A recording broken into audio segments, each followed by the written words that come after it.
ಗುರೂಜಿ, ಕೊನೆಯ ವಿಭಾಗ ನಿಮ್ಮೆಲ್ರಿಗೂ ತಿಳಿದಿರೋ ಹಾಗೆ ಜ್ಞಾನಫಲ ವಿಭಾಗ ಇವತ್ತೇನ್ ತಿಳಿಸ್ಕೊಡ್ತಾ ಇದ್ದೀರಾ? ಇವತ್ತು ಜ್ಞಾನಫಲ ವಿಭಾಗಕ್ಕೆ ಮೊದಲು ಒಂದು ಸೂಚನೆಯನ್ನು ಕೊಟ್ಬಿಡ್ಬೇಕಲ್ಲ. ಯಾತ್ರೆಯನ್ನ ಮಾಡ್ಕೊಂಡ್ಬಂದ್ವಿ, ಬಹಳ ಯಶಸ್ಸು ಕೀರ್ತಿಯಿಂದ ಭಗವಂತನ ಕೃಪಾ ಕಟಾಕ್ಷದಲ್ಲಿ ಪ್ರಾರ್ಥನೆಯನ್ನ ಮಾಡಿ ನಾವು ಯಾತ್ರೆಯನ್ನ ಲಗ್ಗೆ ಇಟ್ಟಿದ್ದೀವಿ. ಅಂದ್ರೆ ಭಗವಂತನ ಇಚ್ಛಾನುಸಾರದಲ್ಲಿ ಆಂಜನೇಯ ಒಂದೊಂದು ಪಾದಾದಿವಿಂದಕ್ಕೆ ಹೇಗೆ ಹೋಗ್ತಾ ಇದ್ದಾನೋ ನಮ್ಮನ್ನ ದತ್ತಾತ್ರೇಯನು ಕರ್ಕೊಂಡು ಹೋಗ್ತಾ ಇದ್ದಾನೆ. ಅದರಿಂದ ಇನ್ನೇನು ಮೈಸೂರು ಡಿಸ್ಟ್ರಿಕ್ಟು, ಅದಾದ್ಮೇಲೆ ಬೆಳಗಾಂ ಡಿಸ್ಟ್ರಿಕ್ಟು, ಮತ್ತೆ ಕೋಲಾರ ಡಿಸ್ಟ್ರಿಕ್ಟು, ಹೀಗೆ ಒಂದೊಂದು ಡಿಸ್ಟ್ರಿಕ್ಟ್ಗೂ ಬರ್ತಾ ಪೂರ್ತಿ ಹೋಗ್ತಾ ಇರ್ತೀವಿ. ಇಲ್ಲಿ ಮಂಗಳೂರು ಡಿಸ್ಟ್ರಿಕ್ಟ್ಗೆ ಹೋಗ್ತಕ್ಕಂಥ ವಿಚಾರದಲ್ಲಿ ಎಷ್ಟೋ ಜನಕ್ಕೆ ಉಡುಪಿ ಮತ್ತು ಮಂಗಳೂರು ಬಗ್ಗೆ ಭಾಗದಲ್ಲಿ ನಾವೇನು ಹೇಳ್ತೀವಿ ಸಾರಥ್ಯವಾಗಿ ಅಂತಕ್ಕಂಥ ವಿಚಾರ, ಅದಕ್ಕೆ ಸಾರಥತ್ವ ವಹಿಸ್ಕೊಂಡಿರ್ತಕ್ಕಂಥವ್ರು ಎಲ್ಲ ಧರ್ಮದರ್ಶಿಗಳಾಗಿರ್ತಕ್ಕಂಥವ್ರು. ಅದಕ್ಕೆ ನಾವು ಆ ಕ್ಷೇತ್ರದಲ್ಲಿ ಏನು ಹೇಳಿದೀವಿ, ಡಾಕ್ಟರ್ ವೀರೇಂದ್ರ ಹೆಗ್ಗಡೆ ಅವ್ರನ್ನು ಕರೆಸಿರ್ತಕ್ಕಂಥ ವಿಚಾರ. ಅದಕ್ಕೆ ಅಲ್ಲಿ ನಾವು ಬಂದು ಆ ವೀರೇಂದ್ರ ಹೆಗ್ಗಡೆ ಅವರ ಮುಖಾಂತರವಾಗಿ ಆ ದೀಪವನ್ನು ಬೆಳಗಿಸಿ ಅಲ್ಲಿಂದ ಕಾರ್ಯಾಚರಣೆಯನ್ನು ಮಾಡಿಸಿ ಎಲ್ಲ ಮಠಾಧೀಶ್ವರ ಪೂರ್ಣ ಅನುಗ್ರಹವನ್ನು ನಡೀತಾ ಇರತಕ್ಕಂಥದ್ದು. ಸಿದ್ಧಗಂಗೆ ಮಠದ ಸ್ವಾಮಿಗಳು ತುಮಕೂರು ಜಿಲ್ಲೆಯಲ್ಲಿ ವಿಶೇಷವಾಗಿ ನಾವು ಅಂಕುರಾರ್ಪಣೆಯನ್ನು ಮಾಡ್ತೀವಿ ಅಂತ ಆಶೀರ್ವಚನ ನೀಡಿ ಅವರ ಮುಖಾಂತರವಾಗಿ ಅಲ್ಲಿರ್ತಕ್ಕಂಥ ಎಲ್ಲ ಸಮುದಾಯಕ್ಕೆ ಪರಿಪೂರ್ಣವಾಗಿ ಯಶಸ್ಸನ್ನ, ರಾಜ್ಯ ಕೀರ್ತಿಯನ್ನ ಬೆಳೆಸಿ ಈ ಭಗವಂತನ ಕೃಪಾ ಕಟಾಕ್ಷಕ್ಕೆ ನಿಸ್ವಾರ್ಥಿಯಾಗಿ ಮಾಡಬಹುದು ಅಂತ ಹೇಳಿ ಅವರ ಆಶೀರ್ವಚನ ಕೊಟ್ಟು ಅವ್ರ ಮುಖಾಂತರವೇ ವಾಗ್ನ ನಡೆಸ್ತಾ ಇದ್ದಕ್ಕಂಥ ವಿಚಾರ. ಯಾವ್ಯಾವ ರೀತಿ ಸಹಕರಿಸ್ತೀರಾ, ಯಾರ್ಯಾರು ಮುಂದಾಳುಕೆ ವಹಿಸಿಕೊಂಡು ಎಷ್ಟು ಜನಕ್ಕೆ ಯಾವ್ಯಾವ ಸೇವೆಗಳನ್ನು ಮಾಡ್ತೀರಾ ಅಂತ ಈ ಮುಖಾಂತರವಾಗಿ ತಿಳಿಸ್ತಕ್ಕಂಥದ್ದು. ಅದಕ್ಕೆ ತಮ್ಮೆಲ್ಲರ ಆಜ್ಞಾಪೂರ್ವಕವಾಗಿ ಭಗವಂತನ ಕೃಪಾ ಕಟಾಕ್ಷಕ್ಕೆ ಬಂದಿರತಕ್ಕಂಥ ಹಿಮಾಲಯ ವಾಕ್ಯಕ್ಕೆ ತಮ್ಮೆಲ್ಲ ಪರಿವರ್ತನೆ ಪಾಂಪ್ಲೆಟ್ಸ್ ಎಲ್ಲ ಬಂದಿದೆ. ಅಲ್ಲೇ ಇರತಕ್ಕಂಥ ದೇವಸ್ಥಾನಗಳಲ್ಲಿ ಯಾವ್ಯಾವ ದೇವಸ್ಥಾನ ಇದೆಯೋ ಧರ್ಮಚರಿತ್ರೆ ಆಗಿರ್ತಕ್ಕಂಥ ದೇವಸ್ಥಾನ ದೇವಾಲಯಗಳಲ್ಲಿ ಎಲ್ಲಾ ದೇವಾಲಯಗಳಲ್ಲಿ ಅದನ್ನು ಹಾಕಿಸ್ತಾ ಇದ್ದೀವಿ. ಅದಲ್ಲದೆ ನಿಮ್ಮ ಇಷ್ಟ ದೇವತೆ, ಕುಲದೇವತೆ, ಗ್ರಾಮ ದೇವತೆ, ಗೊತ್ತಿಲ್ಲದೆ ಇರ್ತಕ್ಕಂಥ ನಿಗೂಢ ಪ್ರದೇಶವಾಗಿರ್ತಕ್ಕಂಥ ದೇವಾಲಯಗಳು ಕೂಡ ಹಚ್ಚಬಹುದು. ಆದರೆ ಒಂದೇ ಸಮಯ, ಒಂದೇ ಕ್ಷಣ, ಅದೇ ನಿರ್ಧರಿತವಾಗಿರ್ತಕ್ಕಂಥ ದಿನದಲ್ಲೇ ನೀವು ಹಚ್ಚಬೇಕು. ಒಂದೇ ಮುಹೂರ್ತದಲ್ಲಿ ಇಡೀ ಕರ್ನಾಟಕದಲ್ಲ, ಇಡೀ ರಾಜ್ಯದಲ್ಲ, ಪಕ್ಕ ರಾಜ್ಯದಲ್ಲೂ ಅಲ್ಲ, ಇಡೀ ಭಾರತ ದೇಶವೆಲ್ಲವೂ ಹಚ್ಚಬಹುದು ಅಂತ ಈ ಮುಖಾಂತರ ಹೇಳ್ತಾ ಇದ್ದೀನಿ.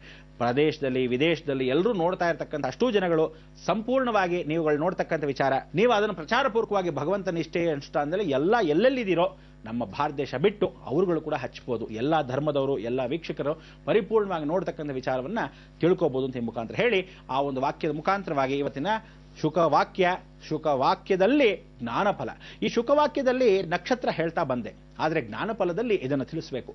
ಏನು ಅಂದ್ರೆ ಶುಕವಾಕ್ಯದಲ್ಲಿ ಹೇಳ್ತಕ್ಕಂಥ ವಿಧಾನದಲ್ಲಿ ಪ್ರದೋಷ ಪೂಜೆ ಅಂತ ಹೇಳಿದೆ. ಆದರೆ ಎಲ್ಲಾ ಪ್ರದೋಷಕ್ಕಿಂತ ಬಹಳ ವಿಶೇಷವಾಗಿರ್ತಕ್ಕಂಥ ಪ್ರದೋಷ ಅಂದ್ರೆ ನಂದಿಗಳಿಗೆ ಪೂಜೆ ಅಂತ.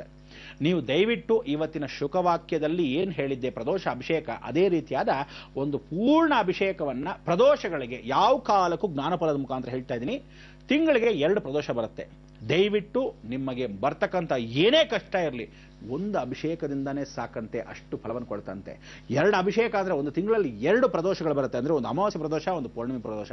ಅದರಿಂದ ಬರತಕ್ಕಂಥ ಫಲ ಅಷ್ಟಿಷ್ಟಲ್ಲ. ಎಷ್ಟು ಫಲ ಅಂದ್ರೆ ನೀವು 15 ದಿವಸದೊಳಗೆ ಆ ಫಲವನ್ನು ಅಪೇಕ್ಷೆ ಪಡ್ಬೋದು. ಅಷ್ಟು ಚೆನ್ನಾಗಿ ಆ ಭಗವಂತನ ಅನುಗ್ರಹ ಕೊಡ್ತಾನೆ.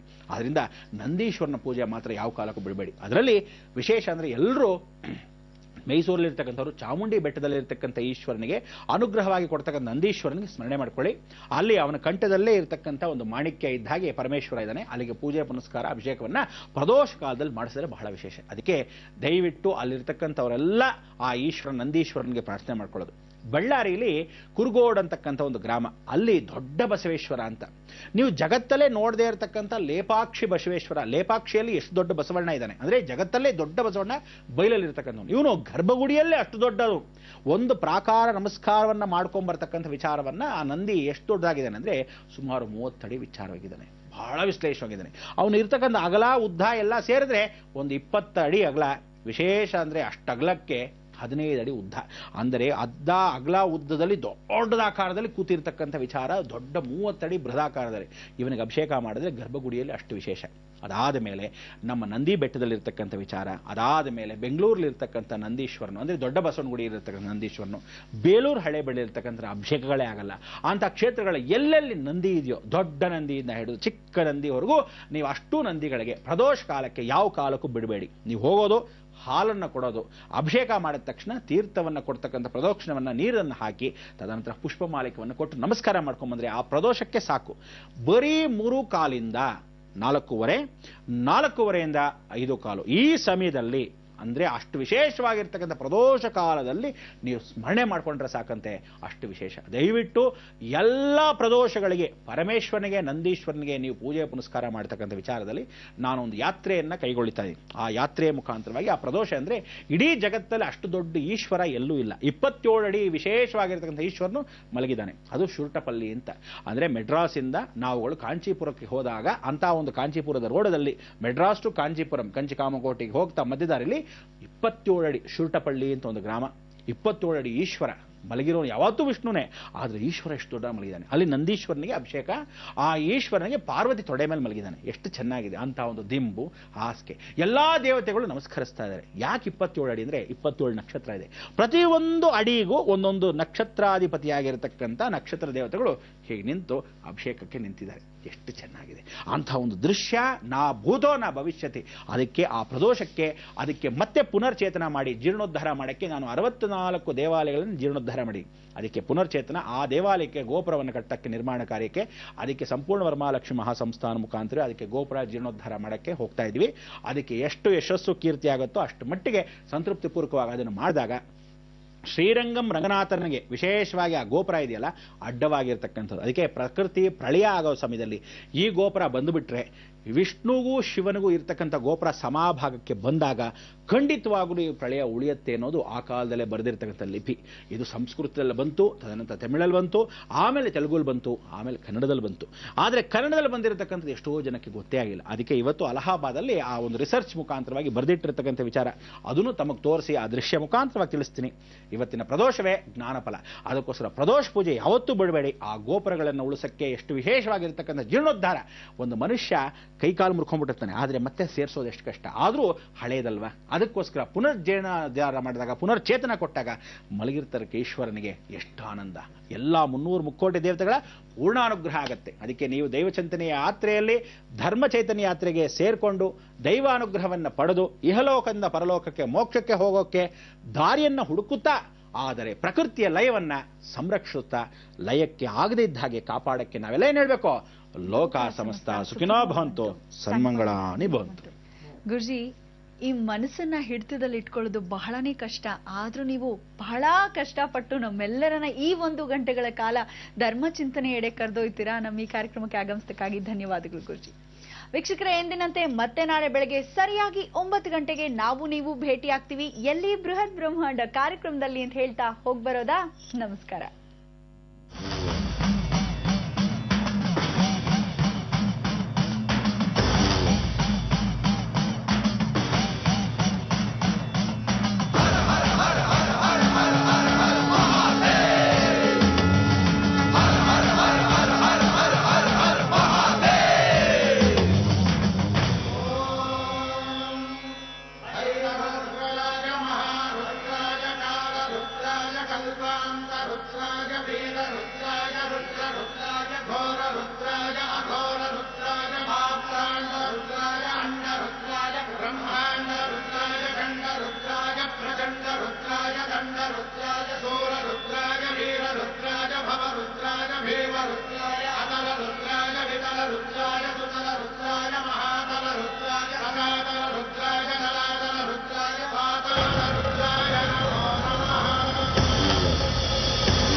संहारः सकललोकाय सर्वभूताय सत्य साक्षात्करा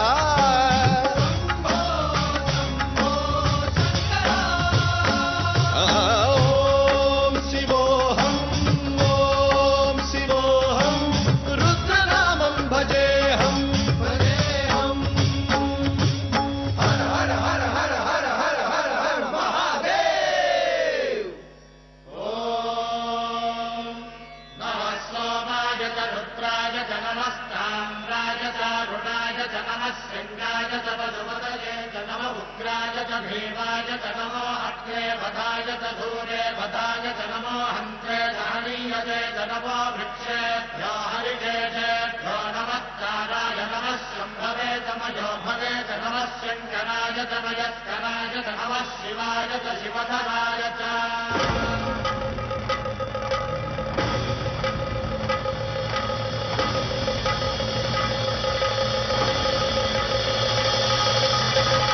अंड ब्रह्मांड कोटि अखिल परिपालना पूरण जगत्कारण सत्य देव देव प्रिया वेद वेदार्थ सारा यज्ञ यज्ञोमया निश्चला दुष्ट निग्रह सप्तलोक संरक्षणा सोम सूर्य अग्निलोचना श्वेत ऋषभ वाहना शूलपाणि भुजंग भूषण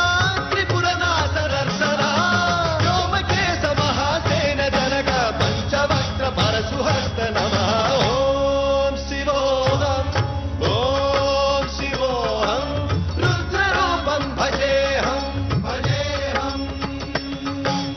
ओम शिवोहम रुद्रनामं भजेहम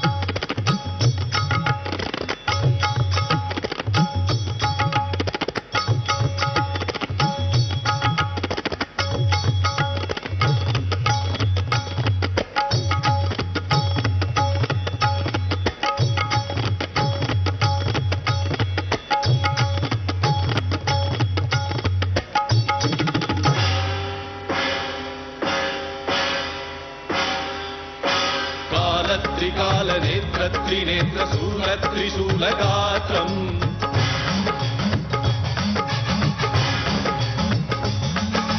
सत्य प्रभाव दिव्य प्रकाश मंत्र स्वरूप मात्रम्